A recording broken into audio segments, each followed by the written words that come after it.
refraction of light, that is bending of light while traveling from one medium to other medium.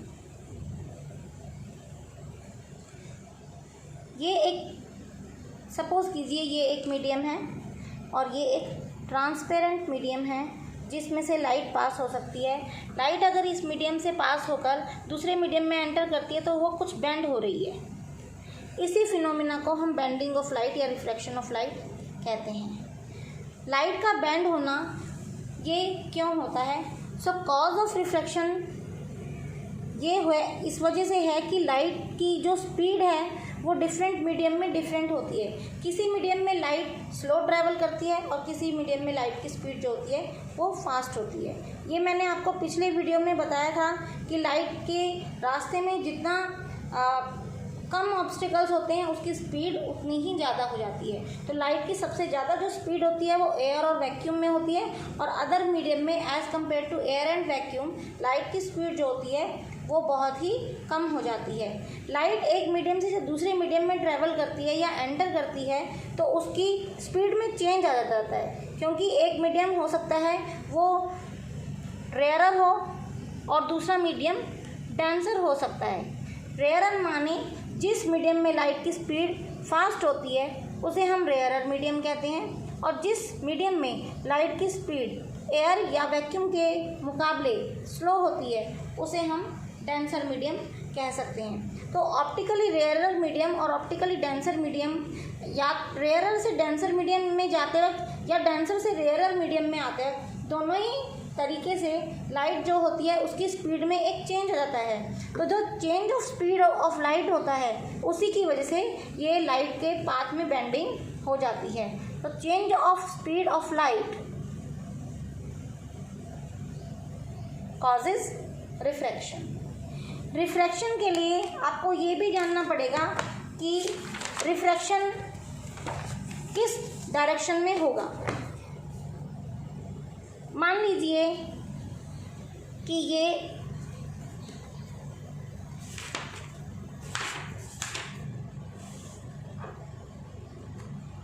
एक medium है जिसमें से light travel कर रही है और ये मीडियम ऑप्टिकली रेयरर है और दूसरा मीडियम ऑप्टिकली डेंसर है। ये देखिए, ये आप इसे एक सरफेस लीजिए तो ये आपकी जो ये आप देख रहे हैं this is the boundary of the two medium.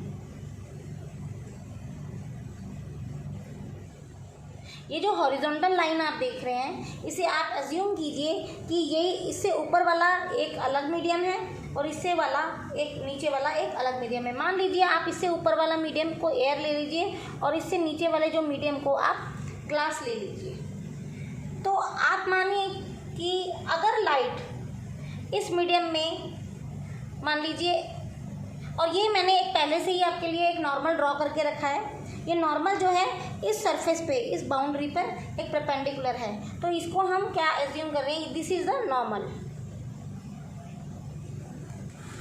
ठीक है, तो अब आपको ये देखना है, मान लीजिए ये एक लाइट की रे है, तो इस लाइट की रे को इस एयर मीडियम से और ग्लास मीडियम में आने पर अगर ये विदाउट बेंडिंग चलेगी तो इसको कुछ इस तरीके से आगे बढ़ना चाहिए, लेकिन ये विदाउट बेंडिंग नहीं बढ़ सकती है क्योंकि एक मीडियम ऑप्टिकली रेयरर है।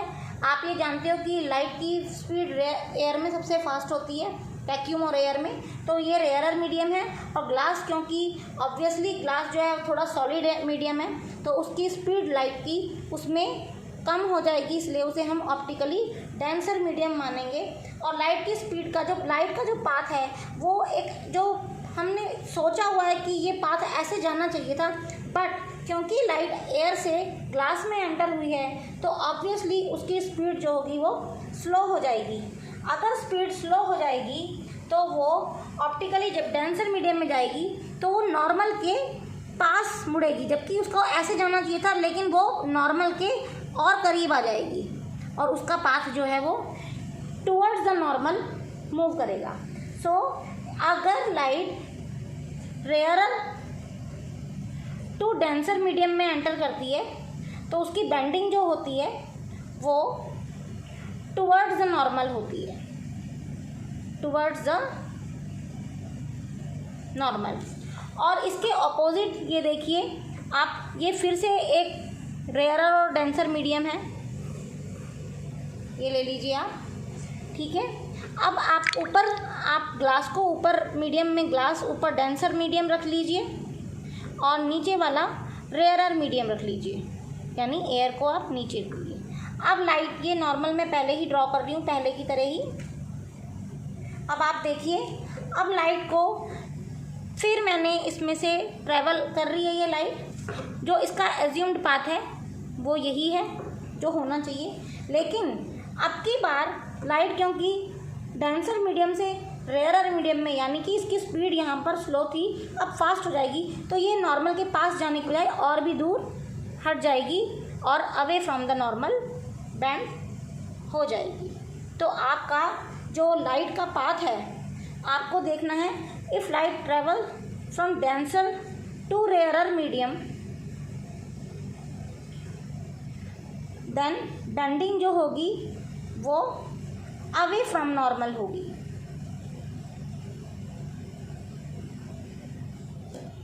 तो इस तरीके से आपको ये समझना है कि अगर लाइट को आप किसी दो मीडियम, जो भी मीडियम आप कंपेयर कर रहे हो, उसमें अगर एक मीडियम रेयरर है और दूसरा मीडियम डेंसर है, तो आपको लाइट के पाथ को उसी तरीके से दे देना है। While going from rarer to denser medium, light will bend towards the normal, and if it goes from denser to rarer medium, the light will bend away from the normal. इसी phenomena को आपको हमेशा याद रखना है और इसको हम कभी भूलना नहीं है, अदरवाइज आप रिफ्रैक्टिव इंडेक्स वाले क्वेश्चन कभी नहीं कर पाएंगे। अब मैं आपको रिफ्रैक्टिव इंडेक्स के बारे में बताती हूँ कि ये रिफ्रैक्टिव इंडेक्स क्या होता है। एक्चुअली जो रिफ्रैक्टिव इंडेक्स होता है वो दो तरीके का रिफ्रैक्टिव इंडेक्स हमारे को कोर्स में होता है, जो हमें बताया जाता है। एक तो होता है एब्सोल्यूट रिफ्रैक्टिव इंडेक्स,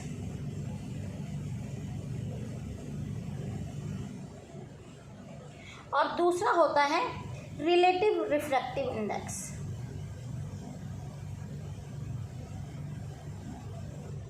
अब एब्सोल्यूट रिफ्रैक्टिव इंडेक्स और रिलेटिव रिफ्रैक्टिव इंडेक्स में क्या फ़र्क है? जब हम किसी मीडियम का रिफ्रैक्टिव इंडेक्स निकालते हैं, the refractive index of a medium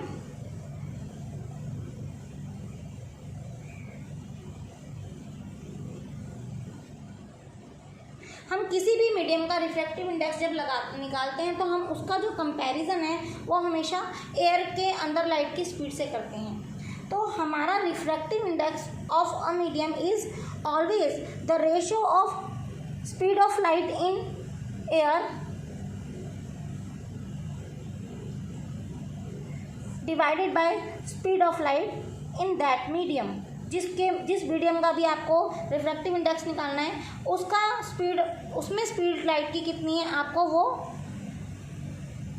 उससे डिवाइड कर देना है, speed of light in air के अपॉन में उसे आपको रख देना है। So refractive index of a particular medium is the speed of light in air upon speed of light in that medium. इसे हम एब्सोल्यूट रिफ्रैक्टिव इंडेक्स कहते हैं। बट अगर आप दो मीडियम के ही रिफ्रैक्टिव इंडेक्स को आपस में कंपेयर करने लगेंगे तो आपका जो रिलेटिव रिफ्रैक्टिव इंडेक्स होगा, यानी उनका आपस में रिलेटिव रिफ्रैक्टिव इंडेक्स जो होता है उसे हम म्यू से डिनोट करते हैं। वो होता है speed of light in one medium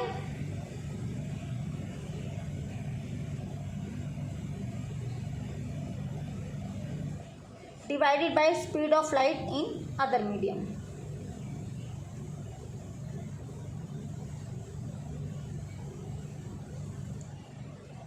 तो आपको ये याद रखना है कि आपको जब रिलेटिव रिफ्रैक्टिव इंडेक्स निकालना है तो आपको दो मीडियम के रिफ्रैक्टिव इंडेक्स जो होंगे, एब्सोल्यूट रिफ्रैक्टिव इंडेक्स, वो आपको पता होने चाहिए और उनका जो रेशो होगा वो आपका रिलेटिव रिफ्रैक्टिव इंडेक्स बनेगा। जबकि रिलेटिव रिफ्रैक्टिव इंडेक्स जो होता है दो मीडियम के रेशियो को बोलते हैं, और एब्सोल्यूट रिफ्रैक्टिव इंडेक्स में एक मीडियम में लाइट की स्पीड और लाइट जो एयर में लाइट की स्पीड है आपस में उनके रेशियो को हम एब्सोल्यूट रिफ्रैक्टिव इंडेक्स बोलते हैं। तो इसमें आपको कंफ्यूजन नहीं होनी चाहिए कि रिलेटिव रिफ्रैक्टिव इंडेक्स और एब्सोल्यूट रिफ्रैक्टिव इंडेक्स के अंदर क्या फ़र्क है। कभी कभी बच्चे इन चीज़ों में बड़ा कंफ्यूज हो जाते हैं, तो हमें उसके बारे में बता देना चाहिए। दूसरी एक चीज़ जो जानने वाली है वो ये है कि रिफ्रैक्टिव इंडेक्स जो होता है it is a dimensionless quantity. Refractive index is a dimensionless quantity. ये क्वेश्चन कई बार आता है कि रिफ्रैक्टिव इंडेक्स का यूनिट बताइए, ऐसा यूनिट बताइए। तो इसका कोई यूनिट नहीं होता है, क्योंकि इसमें आप देखिए ये स्पीड और स्पीड का रेशो है। ऑब्वियसली स्पीड को हम जिस भी यूनिट में काउंट करते हैं, दोनों स्पीड हैं, उनके रेशोज हैं, वो आपस में कैंसिल आउट हो जाएंगे, तो there will be no units. And relative refractive index जो होगा उसमें भी आपको जो रिफ्रैक्टिव इंडेक्सेस हैं उनका रेशो आएगा। Refractive index of light in one medium upon refractive index of light in other medium. तो इसमें भी आपका जो रेशो होगा वो कट जाएगा, इसलिए आपको कभी भी इसमें कंफ्यूज नहीं होना चाहिए। देखिए इसमें मैंने यहाँ speed of light in one medium और speed of light in other medium लिखा हुआ है। इसमें वन मीडियम और अदर मीडियम, इसमें ये दोनों एब्सोल्यूट रिफ्रैक्टिव इंडेक्स ही बनेंगे, क्योंकि इनका कंपैरिजन ऑब्वियसली पहले ही स्पीड ऑफ लाइट के साथ हो चुका है। तो speed of light in one medium upon speed of light in other medium, हम इसको डायरेक्टली भी लिख सकते हैं। या फिर अगर आपको पहले से ही रिफ्रैक्टिव इंडेक्सेस दो मीडियम के गिवन हैं तो आप उनके रेशो से भी इसको डायरेक्टली काउंट कर सकते हैं। तो एक ये चीज़ है आपकी रिफ्रैक्टिव इंडेक्स और उसके टाइप्स। उसके बाद आपके पास मैंने ऑप्टिकली रेयर और ऑप्टिकली डेंसर मीडियम कैसे देखते हैं ये भी मैंने आपको बता दिया है। और अब मैं आपको बताने जा रही हूँ the phenomena of dispersion of light. Dispersion of light phenomena बहुत ही एक इजी फिनोमिना है।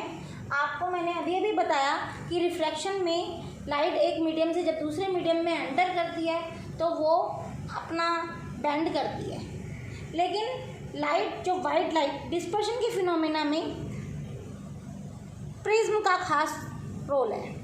ये जो प्रिज्म होता है ये एक 3D ग्लास का स्ट्रक्चर होता है जिसका जो बेस होता है, और जैसे एक पिरामिड का स्ट्रक्चर होता है, ये उस तरीके का स्ट्रक्चर रहता है। क्योंकि ये 2D पे बनाया है तो आपको ये ट्रायगोनल दिख रहा है, वैसे इसका जो स्ट्रक्चर होता है वो 3D में पिरामिड जैसा स्ट्रक्चर होता है। इसमें आपको एक बात याद रखनी चाहिए, जो वाइट लाइट होती है it is the combination of all the 7 colours, combination of all the 7 colours. So जब white light when enters into a prism it get dispersed, but white light because it is the combination of all the 7 colours, तो colours इसके अंदर जो होते हैं उन सबकी wavelength यानी उन सबकी मीडियम अगले मीडियम में जो स्पीड होती है वो डिफरेंट होती है। स्पीड और वेवलेंथ जो होती है उनकी डिफरेंट होती है, इसलिए उनका डेविएशन अलग अलग एंगल पे होने की वजह से वो वाइट लाइट जब तक कंबाइंड रहती है, जब तक सभी कलर्स कंबाइंड रहते हैं वो वाइट लाइट बन जाते हैं। लेकिन जब वो प्रिज्म से एंटर करते हैं तो उनकी स्पीड किसी की कम है किसी की ज़्यादा, तो सब अपना अपना अलग अलग इफेक्ट दिखाते हैं, क्योंकि उनका एंगल ऑफ डेविएशन जो होता है वो अलग अलग हो जाता है। BITGYOR। तो ये इस तरीके से 7 कलर का एक आपको स्पेक्ट्रम मिलता है। क्या मिलता है? स्पेक्ट्रम, जिसे हम क्या कहते हैं? विब्ग्योर।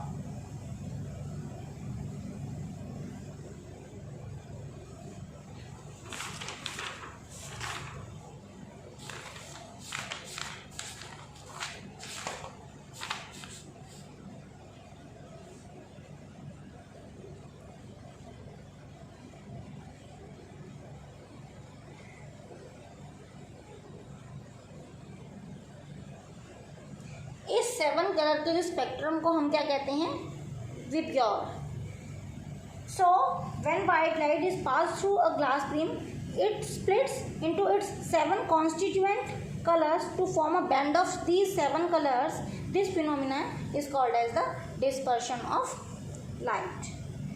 अब ये spectrum, this band of 7 colors, this is called as the spectrum. The band of 7 colors due to the dispersion of white light, this is called as the spectrum. अब आपको मैंने इसमें बताया ये जो ये VIBGYOR विब्योर, ये एक अल्फ़ाबेट्स का ग्रुप है. It is a group of alphabets that represent the sequential colours in the spectrum. ये जो विब्योर आप देख रहे हो, आपको इसको अल्फ़ाबेट्स जो आप देख रहे हो, ये एक एक कलर को रिप्रेजेंट करता है. जैसे ये जो है वो आपका वॉयलेट कलर को रिप्रेजेंट कर रहा है, ये रेड कलर को रिप्रेजेंट करता है, this is representing the orange colour. तो आपको ये याद रखना है, विब्योर में जो आपको अल्फ़ाबेट्स का पैटर्न दिया गया है वो पैटर्न कभी चेंज नहीं होता, ये सेम पैटर्न यूज़ करना होता है. This order of sequence of colours in the spectrum, this is called as the acronym. This is called as the acronym. So it is a group of alphabet that represent the sequential colors in the spectrum. अब आप यहाँ पे देखिए कि जो ये white light है after dispersion, ये जो स्प्लिट होकर अपने 7 कलर्स में जो ये डेविएट हुई है, इसके अंदर जो सबसे मैक्सिमम डेविएशन देखो आप यहाँ से और यहाँ पर ये डेविएशन देखिए, सबसे मैक्सिमम डेविएशन आपके पास वॉयलेट कलर का है. मैक्सिमम डेविएशन आपके पास वॉयलेट कलर का है और लीस्ट डेविएशन आपके पास है रेड कलर का. ये देखिए, इसका और इसका एंगल देखिए और इसका वॉयलेट के साथ एंगल देखिए. सबसे ज़्यादा बेंडिंग जो होगी वो वॉयलेट कलर के डेविएशन में हुई है, यहाँ पे देखिए आप, और सबसे कम बेंडिंग रेड कलर के डेविएशन में हुई है. तो इसमें आपको एक बात याद रखनी है, जो एंगल ऑफ डेविएशन है, यानी ये जो मुड़ने का जो एंगल है, this angle of deviation is inversely proportional to wavelength. इसका मतलब इन्वर्सली प्रोपोर्शनल का वेवलेंथ का मतलब है कि जिसकी वेवलेंथ जितनी ज़्यादा होगी उसका एंगल ऑफ डेविएशन उतना ही कम होगा. तो आपको अभी मैं समझा दूँ कि वेवलेंथ यानी कि मैक्सिमम डेविएशन वॉयलेट कलर में है तो इसकी वेवलेंथ सबसे कम होगी, यानी सबसे शॉर्टेस्ट वेवलेंथ वॉयलेट कलर की होगी, शॉर्टेस्ट वेवलेंथ. और लीस्ट डेविएशन रेड कलर का हुआ है तो इसकी सबसे लॉन्गेस्ट वेवलेंथ होगी. तो आपको एक चीज़ समझ लेनी चाहिए कि एक क्वेश्चन आता है कि जो हम ट्रैफिक सिग्नल्स पर लाइट्स यूज़ करते हैं उसमें रेड कलर की लाइट का यूज़ क्यों करते हैं, रेड सिग्नल के लिए जो या डेंजर के लिए या किसी भी चीज़ के लिए हम रेड लाइट का यूज़ क्यों करते हैं, because it has the longest wavelength, तो it can reach up to a far away distance also. ये बहुत दूर से दिखाई दे पड़ती है, इसलिए लॉन्गेस्ट वेवलेंथ होने की वजह से हम रेड कलर का यूज़ करते हैं. क्योंकि बाकी की जो वेवलेंथ होती हैं वो शॉर्ट कलर्स होते हैं, उनकी वेवलेंथ शॉर्ट होती है तो वो इतना डिस्टेंस रीच नहीं करवाते और दूर से दिखाई नहीं देते. बट क्योंकि रेड की जो वेवलेंथ है वो सबसे लंबी होती है, इसलिए उसको हम ट्रैफिक सिग्नल्स पे यूज़ करते हैं. तो आपको ये बात पता लगनी चाहिए कि एंगल ऑफ डेविएशन जिसका जितना ज़्यादा होगा उसकी शॉर्टेस्ट उतनी ही वेवलेंथ कम हो जाएगी. और इसीलिए आपको ये स्पेक्ट्रम के कलर्स, आपको ये एक्रोनिम का सीक्वेंस, आपको शॉर्टेस्ट और लॉन्गेस्ट वेवलेंथ के कलर्स के नाम और angle of deviation is inversely proportional to the wavelength, ये आपको हमेशा याद रखना चाहिए. इसके बाद हम आपको कुछ क्वेश्चंस ऐसे हैं जैसे वाई स्पेक्ट्रम इज फॉर्म, और दूसरा आपको कुछ वर्ड प्रॉब्लम्स हैं कि हमें वाइट ऑब्जेक्ट जो होते हैं वो हिलते हुए, फ्लिकर करते हुए क्यों दिखाई देते हैं या स्टार ट्विंकल क्यों करते हैं. ये जो क्वेश्चंस हैं इनके बारे में हम अपने नेक्स्ट वीडियो में डिस्कस करेंगे. तो अब आपसे गुड बाय, और आई होप आपको ये वीडियो अच्छा लगा होगा, और जय गुरु जी.